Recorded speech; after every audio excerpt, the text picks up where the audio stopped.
glórias, glórias, glórias a Deus por isso. Amém? Bendito seja o nome do Senhor. Somos gratos a Ti. Eu gostaria de convidar você, de uma maneira bem rápida, bem simples, a abrir no livro de Lucas, capítulo 8.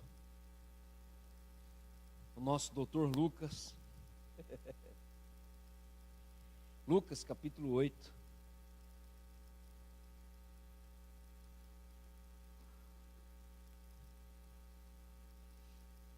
Nós vamos ler do versículo 22 até o versículo 25. Lucas, capítulo 8, do versículo 22 até o versículo 25.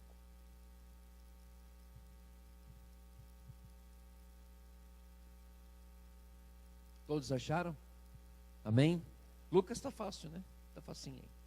Diz assim: aconteceu que, num daqueles dias, entrou ele num barco em companhia dos seus discípulos e disse-lhes: passemos para a outra margem do lago. E partiram.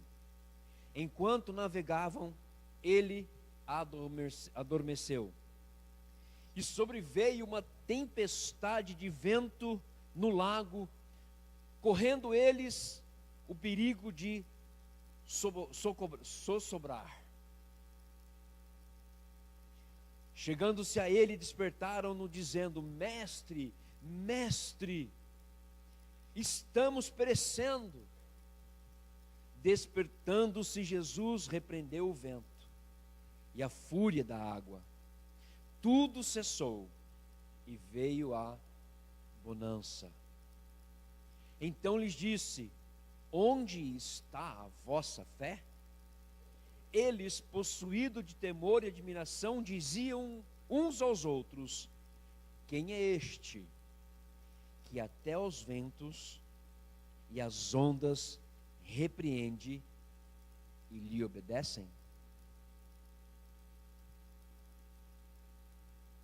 Os discípulos estavam ali com Jesus e eles estavam possuídos de temor e admiração, e uns diziam aos outros: olha, quem é esse aí? Meu, esse cara é louco. O vento parou, o mar ficou quieto. Mano, quem que é esse cara, velho? Estou falando que nem o Rodrigo hoje de manhã no tempo de ensino. Eu vou usar, inclusive: galera, é o seguinte, quem que é esse aí que parou o mar e acabou tudo aqui? Meu, tá tudo calmo. Olha que bonança, que alegria, que coisa maravilhosa. Quem é este? Quem é este? Vou dizer para você quem é. É o meu Jesus. É o seu Jesus, que faz com que a sua tempestade em breve tempo passe e venha a bonança, para que você possa reconhecer que Ele é Senhor de tudo e de todas as coisas. Ele não é só Senhor do universo, Ele não é só Senhor do mar, Ele não é só Senhor do vento, Ele não é só Senhor da chuva, Ele não é só Senhor do sol, Ele não é só Senhor das estrelas, Ele não é só Senhor do dia, Ele não é só Senhor da noite, Ele é o meu Senhor e o seu Senhor. Glória a Deus por isso. Ele é o meu Jesus e o seu Jesus. O fato muito interessante é que Jesus deu uma ordem para eles: olha, vamos passar para o outro lado, eu preciso dar uma descansada. E Jesus acabou dormindo. E veio grande tempestade. E nós vamos entender um pouquinho sobre esses versículos, sobre uma outra parte de Lucas, uma outra parte de Hebreus, e uma outra parte dos patriarcas e dos homens de fé, e daquilo que nós podemos ter em Jesus e ser em Jesus, para fazer algo para Ele. Eu sempre gosto de dizer que para fazer algo, você precisa ser algo. E se você não consegue ser algo, você nunca vai fazer algo. E nós temos que entender isso, e nós vamos entender isso nessa noite. Vamos orar. Pai, muito obrigado pela Tua palavra que está aberta.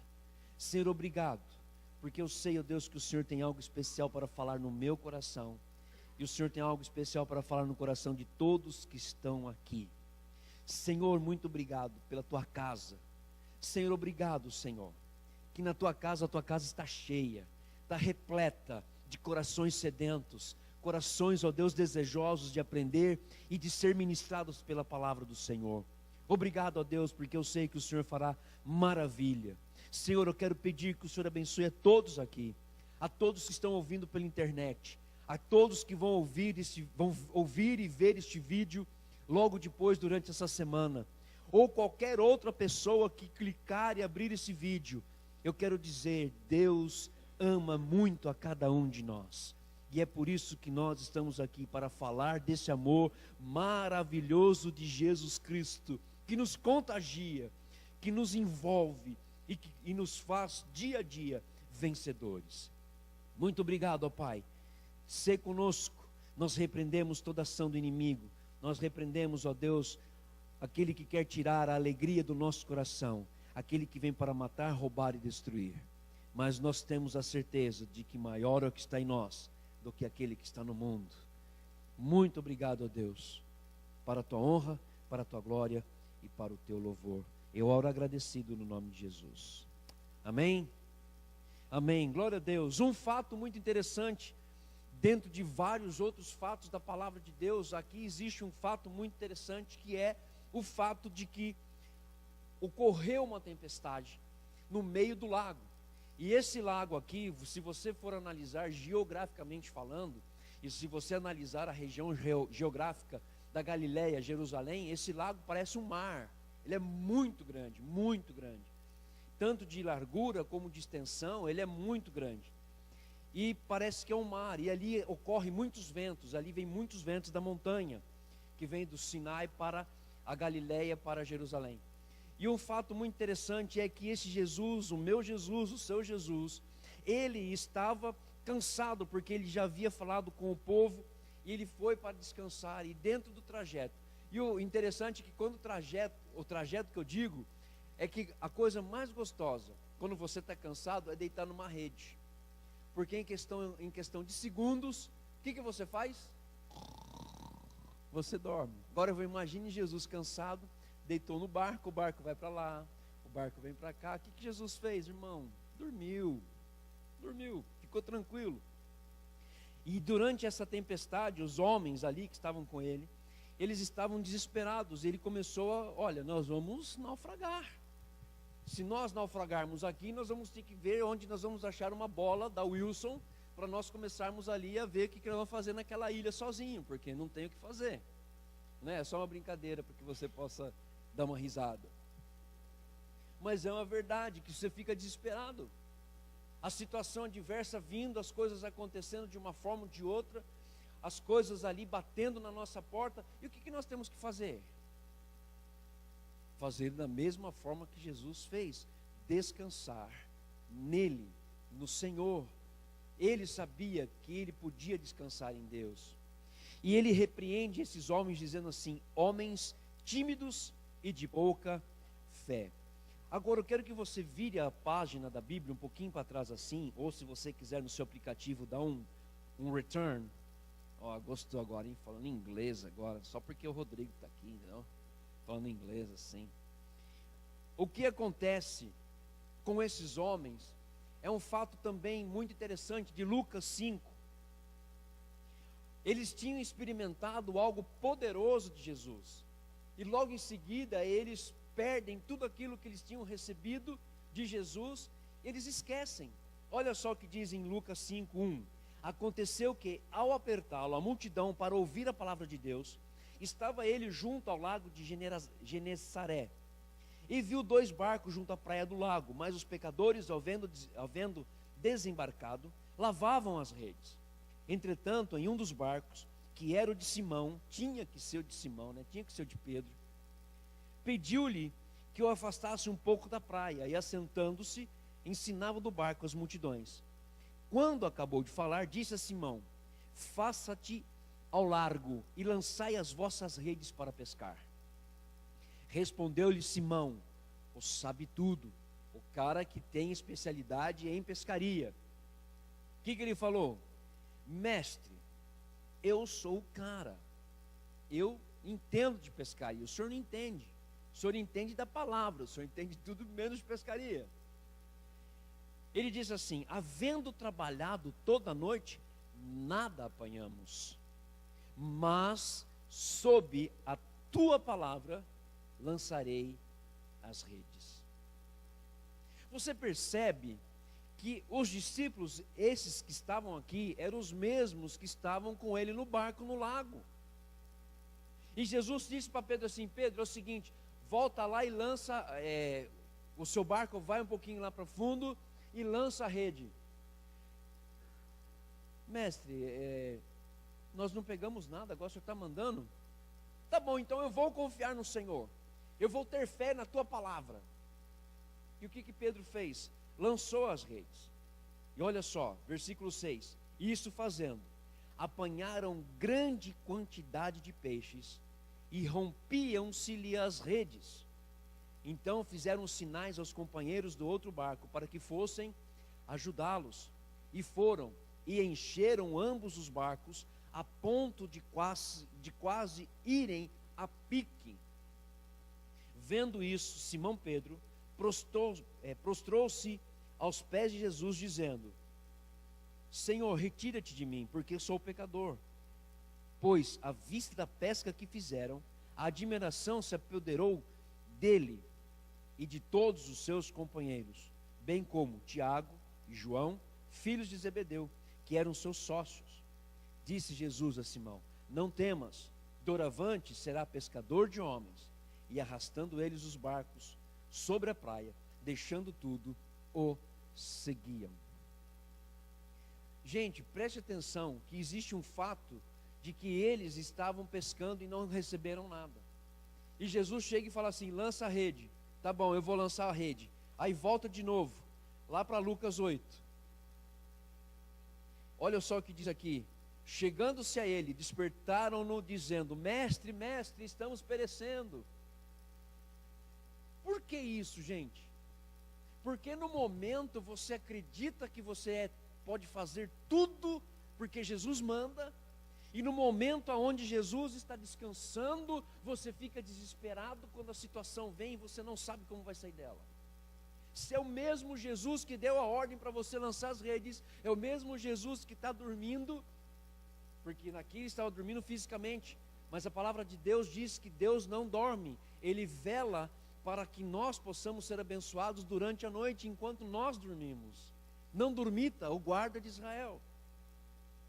O fato interessante é, por que esse desequilíbrio de fé? Que não só os discípulos tiveram, mas nós também temos. Nós temos esse desequilíbrio de fé, porque ora nós aceitamos todas as coisas, ora nós estamos crendo que tudo vai acontecer, que vai ser uma bênção, que vai dar certo, que é isso, e é isso, e de repente nós estamos assim: meu Deus do céu, e agora? O que eu faço? Eu não consigo mais, eu não vejo a solução. Mas espera aí, não era o mesmo aqui que você estava dizendo? Não, eu acredito, eu tenho certeza, vai dar certo. E por que nós estamos e ficamos muitas vezes nessa balança de, olha, vai dar certo pela fé, mas daqui a pouquinho a nossa fé é abalada por qualquer outra circunstância e nós perdemos a fé? Olha só que é interessante, porque ele fala assim: então lhes disse, onde está a vossa fé? E a pergunta que eu faço para você, e Deus faz para mim: aonde está a vossa fé? E eu vou dizer para você aqui, não importa que isso está sendo gravado, não importa que isso está sendo transmitido ao vivo, e se tem alguém assistindo, mas é uma verdade que acontece na minha vida. Lembram que eu falei para vocês, logo no início do culto, na hora que está tomando um banho quentinho, qual era a minha vontade, irmão? Entrar embaixo de uma coberta e ficar embaixo da coberta, irmão. E sabe o que o diabo começou a falar no meu ouvido? Não vai ter ninguém lá, com esse tempo chuvoso, não tem ninguém lá. Não vai ter, olha, não vai ter.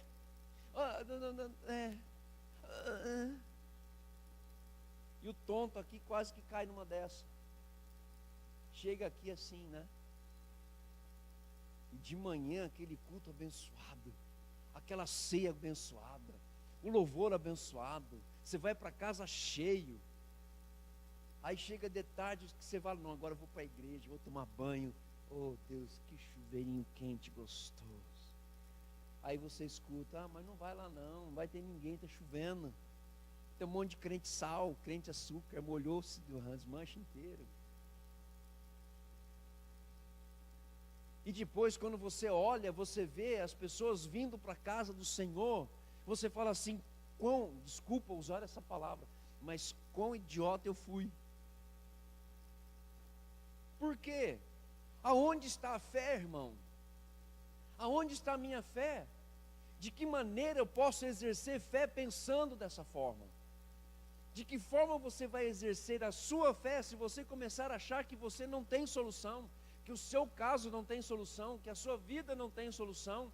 Existe uma solução, e essa solução está no meu barco, está no seu barco, e chama-se Jesus Cristo. Passe o controle do barco da sua vida para Ele.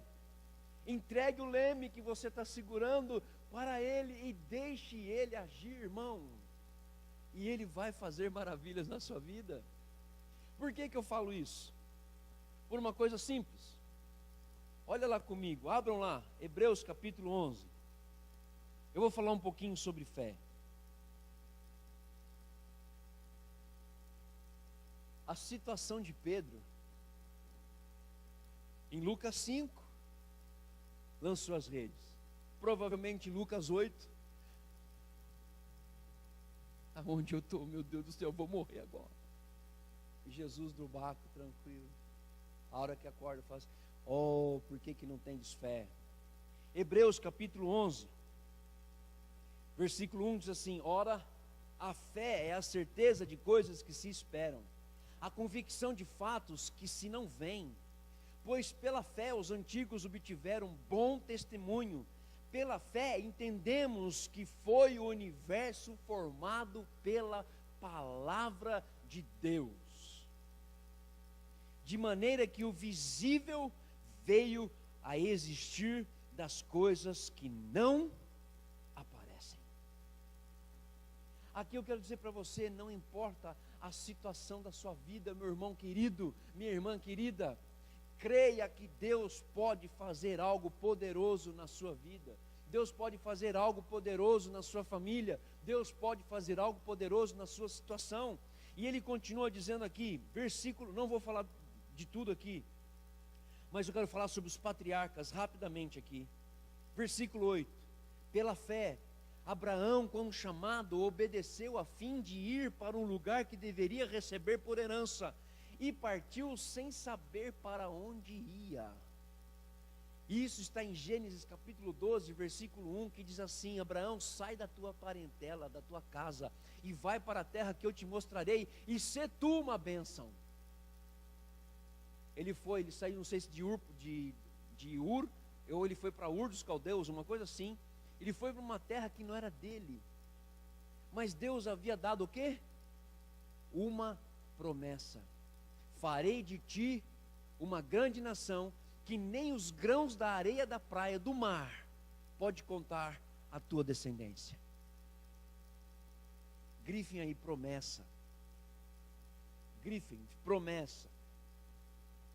Olha só, pela fé, peregrinou na terra da promessa como em terra alheia, habitando em tendas com Isaac e Jacó, herdeiro com eles da mesma promessa.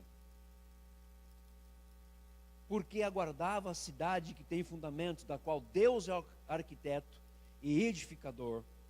Pela fé também a própria Sara, irmão, Sara já era velha, tinha 90 anos, o anjo apareceu e falou assim, Sara, tu vai ter um filho, e você vai colocar o nome de Isaac. Qual foi a reação de Sara? Eu sou velha, capaz que eu vou parir nessa idade, meu filho. O que o anjo falou assim, Sara, as coisas de Deus não se brinca, promessa é promessa, e promessa cumpre-se. Assim está escrito, assim será feito. E Sara teve um filho. olha só que interessante, recebeu o poder para ser mãe, não obstante o avançado de sua idade, pois teve por fiel aquele que lhe havia feito a promessa. Diga assim: eu sei que Deus faz promessas para a minha vida, e Ele vai cumprir, e eu sei que já está sendo cumprida. Agora o fato interessante, estou falando muito fato interessante hoje, né? Preciso cortar isso. Mas algo poderoso para a sua vida, já se cumpriu em Cristo Jesus.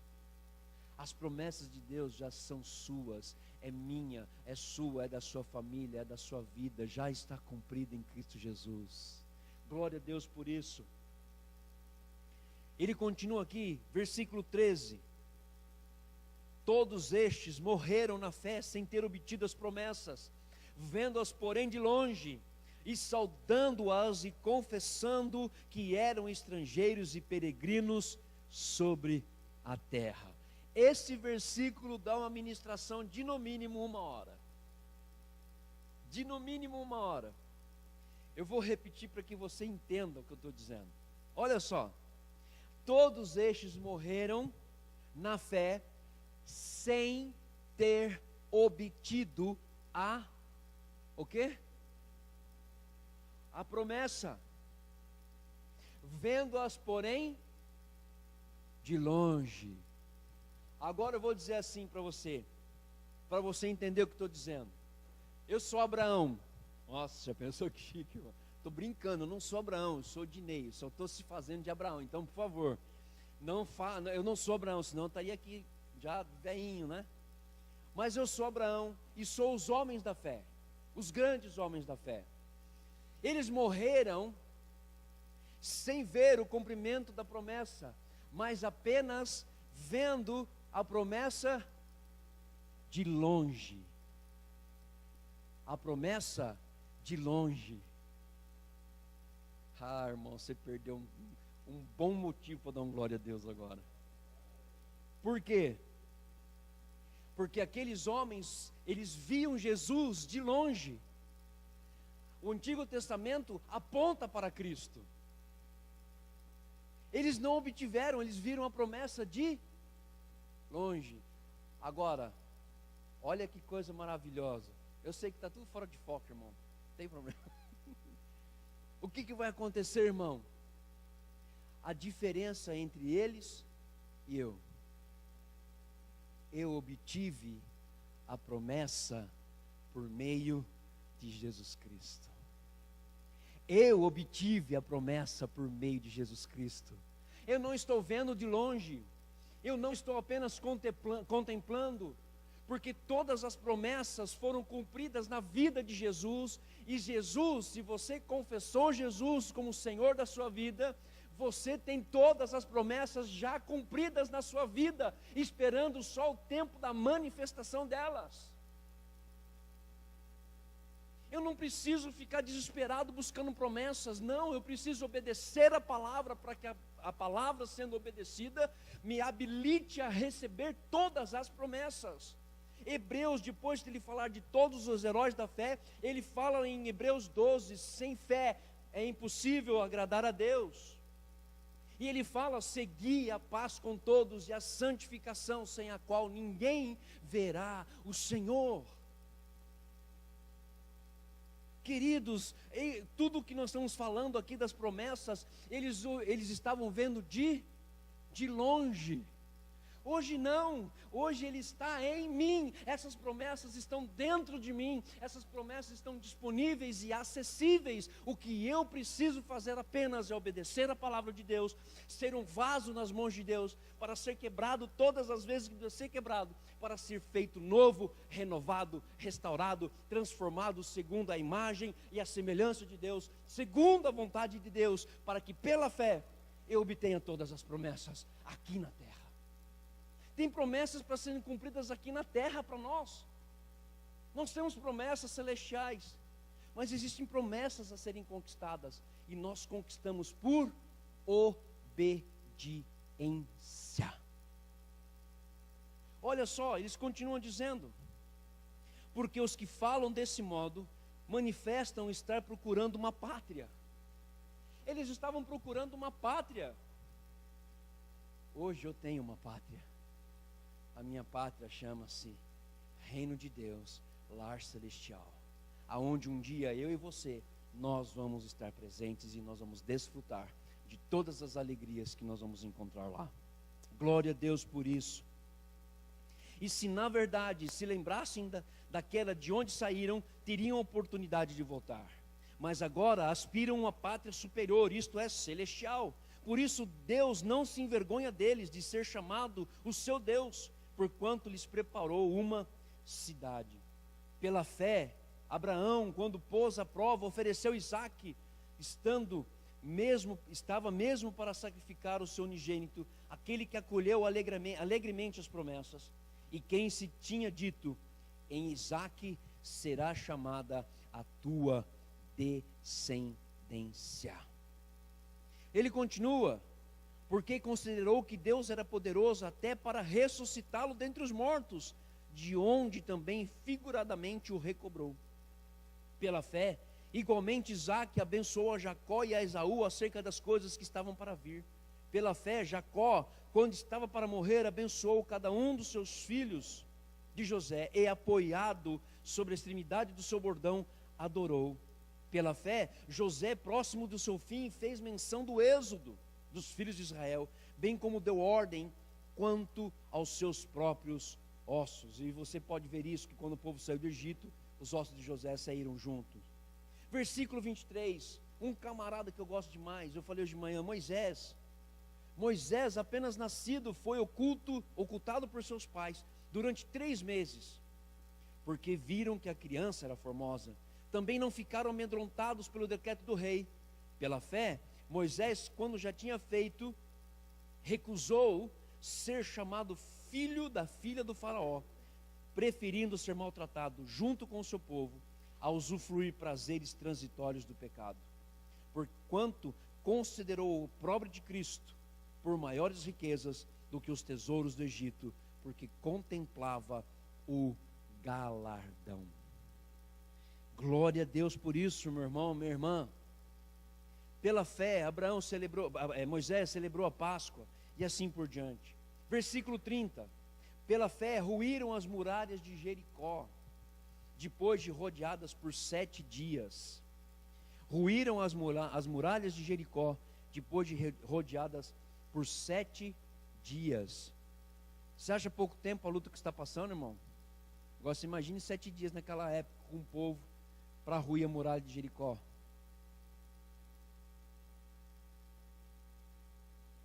Só uma perguntinha, está ligado aquilo ali? Meu Deus do céu, estou derretendo aqui. Pela fé, Raabe, a meretriz, não foi destruída com os desobedientes, porque acolheu com paz aos espias. E que mais direi? Certamente me faltará o tempo necessário para referir o que há a respeito de Gideão, de Baraque, de Sansão, de Jefté, de Davi, de Samuel e dos profetas, os quais, por meio da fé, subjugaram reinos, praticaram a justiça, obtiveram promessa, fecharam a boca de leões, extinguiram a violência do fogo, escaparam ao fio da espada, da fraqueza tiraram força, fizeram-se poderosos em guerra, puseram-se em fuga exército de estrangeiro. Olha só, querido, que maravilha isso! Escaparam ao fio da espada, da fraqueza tiraram força. Pela fé, meu irmão, da sua fraqueza hoje, tire força, levante-se, mude a sua vida. Pela fé, faça algo diferente na sua vida, entenda o seu propósito e põe em prática o seu propósito. Ele continua dizendo: mulheres receberam pela ressurreição seus mortos, alguns foram torturados, não aceitando seu resgate para obterem superior ressurreição. Outros, por sua vez, passaram pela prova de escárnios e açoites, sim, até de algemas e prisões. Foram apedrejados, provados, cerrados pelo meio, mortos ao fio da espada, andaram peregrinos, vestidos de peles de ovelhas e de cabras, necessitados, afligidos e maltratados. Antes de nós continuarmos aqui, preste atenção que você acabou de ouvir agora. Foram apedrejados, provados, cerrados ao meio. Gente, não tem ninguém sendo cerrado ao meio aqui. Cerrado ao meio foi Isaías. Isaías foi se esconder da perseguição, entrou dentro de um tronco. Os caras descobriram o que eles fizeram? Cerraram ele ao meio vivo.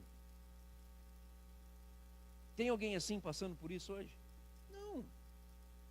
Vestido de pele de ovelhas e de cabras. Hoje você está com uma linda camisa, você está com uma calça, um sapato, você anda bem bonitão, todo charmoso. É verdade. Olha o motivo de você viver pela fé todos os dias. Você não é necessitado, embora falte alguma coisa na sua vida material, não falta nada na sua vida espiritual, porque Jesus completa o que está faltando na sua vida, e o que Ele completa é graça, amor, paz, esperança, perseverança, e assim por diante. E assim por diante. Eu não tenho mais falta de nada, porque Jesus já supriu tudo aquilo que eu preciso. Tem alguém afligido, irmão? Tem alguém vivendo por aflição? Não. Tem alguém sendo maltratado? Ó, pastor, mas eu estou sendo maltratado dia e noite, noite e dia. A situação, aquele irmão só fala mal de mim. Aquela pessoa só vive falando coisas que não deve. Olha, aquela...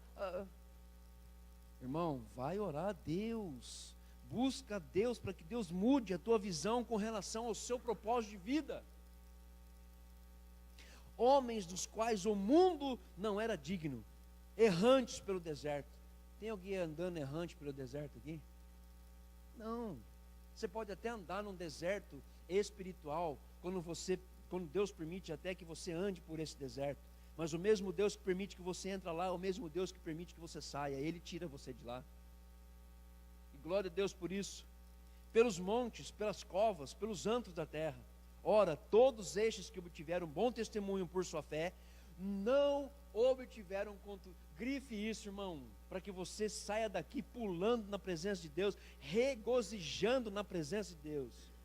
Diz o seguinte aqui, ó: contudo, não obtiveram a concretização da promessa. Agora diga assim para você mesmo: eu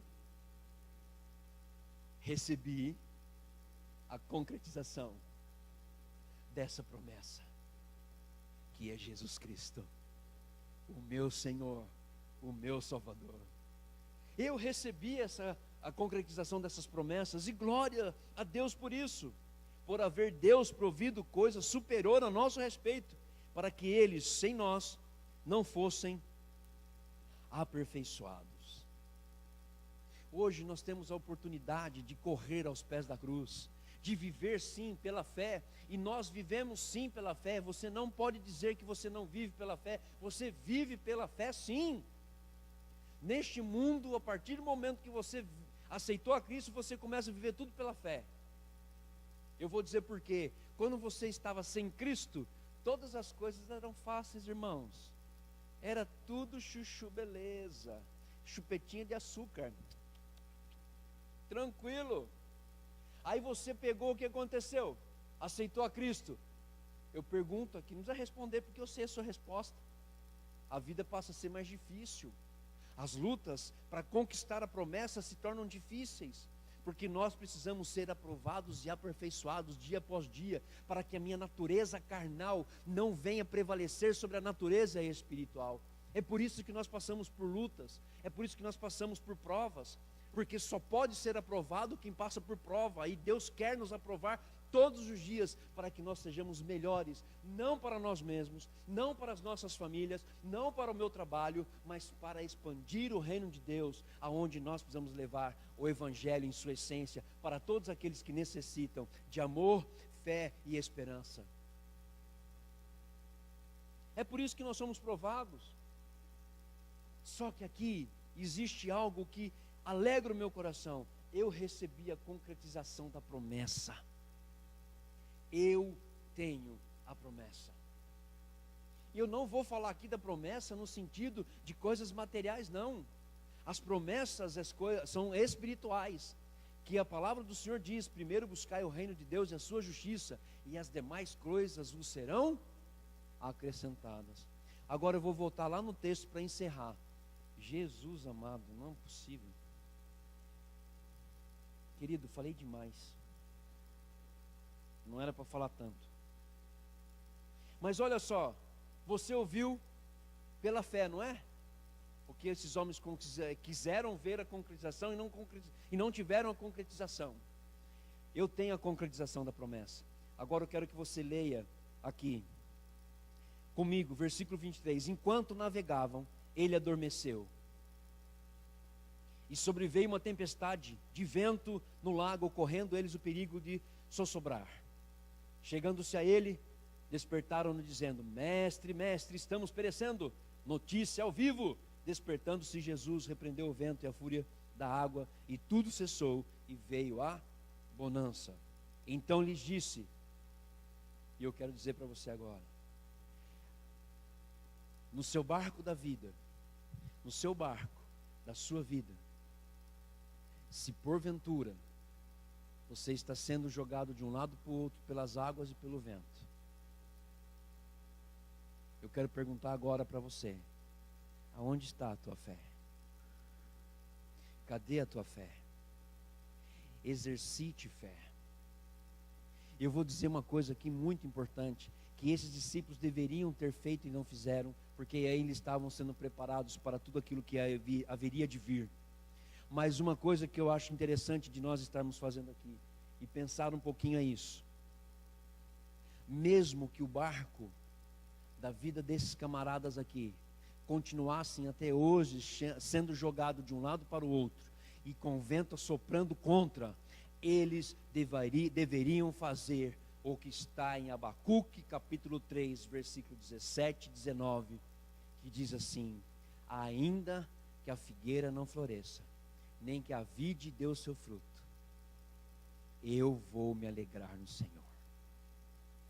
Eu vou exultar ao meu Deus, porque o Senhor é a minha fortaleza, é o meu socorro.